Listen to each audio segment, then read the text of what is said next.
Brightspace's Groups tool allows you to create groups of students within your course, giving them the ability to collaborate and submit group assignments, participate in discussion boards with only their group members, and it allows you to assess these activities only once per group and have all the students' grades update. I'm starting here on the Groups tool page. You can find this in your course in the purple menu in the Tools dropdown and then clicking on Groups. This page will be emptier when you first click on it because I've already created a group category. Group categories are different subdivisions of your students. Here I've already created one of partners where we can see a list of all the groups and the amount of members in each. If you want to create a new group category, you click on the blue New Category button in the top left of this page. And this will bring you to the category creation page. Here you can type in the category name. So let's say we want to create discussion groups. You can put a description in, just mainly for your own remembering of what this group is for. But for now, we're going to leave it blank and focus on these settings down here. Mainly the enrollment type. By default, it is number of groups with no auto enrollments, meaning you will have to manually say which students are in each group. I would recommend choosing one of these two options, which will automatically enroll students in the groups. You can either choose groups of blank number, capping the amount of students in each group, or say a total amount of groups, and the students will be divided up evenly amongst them all. You also have options to let students enroll themselves in the groups or choose single user groups.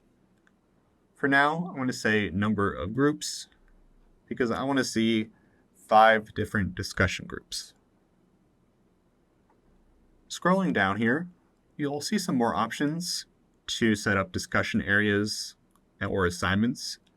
I'll recommend leaving these unchecked for now, and I'll show you how to set up discussions and assignments later. So for now, this group is set up for discussions, and we're going to click Save. Click OK. It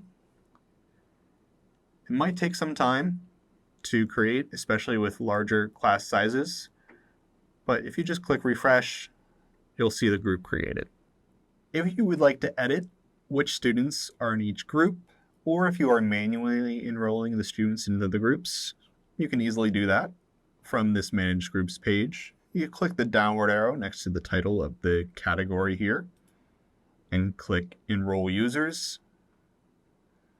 This will bring you to a table where you will see a list of your students along the left-hand side where you check off which group you want them to be in. So say we want to switch these two, we just uncheck student, hunter here for this group, and then switch student, 1 to this group. Once we have that, we can click Save, and that will update the groups. Now that we have some groups set up, we can create assignments and discussions and tie them to these groups.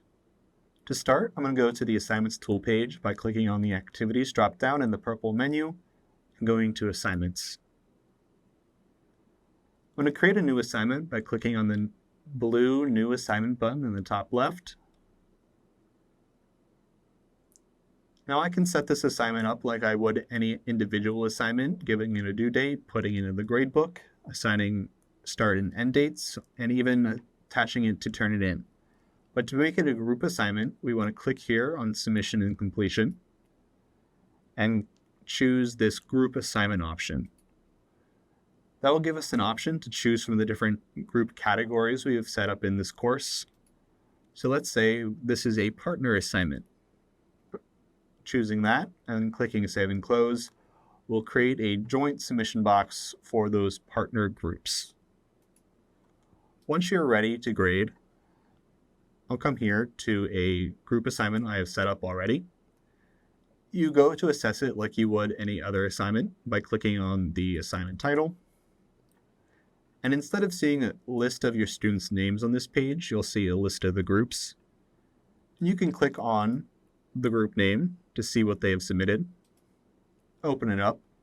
give feedback that all the students in the groups will be able to see, both directly here on the page, as well as over here. You can click Save as Draft, and then go to the next group and give them feedback. And once you're ready to give that group feedback, you can click Publish, and that will send the grades out to all the students within the group. Similarly, with discussions, you set those up like you would any other discussion topic. You go ahead and click the new blue button and click New Topic. But here, to create a group discussion board, click on Availability Dates and Conditions and click Manage Restrictions here underneath Group and Section Restrictions, and choose this second option, Restrict Topic and Separate the Threads.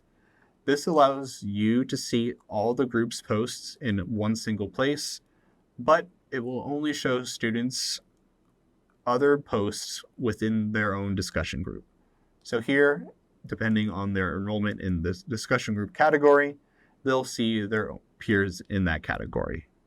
Click Add, and once you click Save and Close here, that will become a group discussion board. Again, groups are a very powerful tool. Highly recommend using them. You can find them here easily under the Tools drop-down and clicking Groups.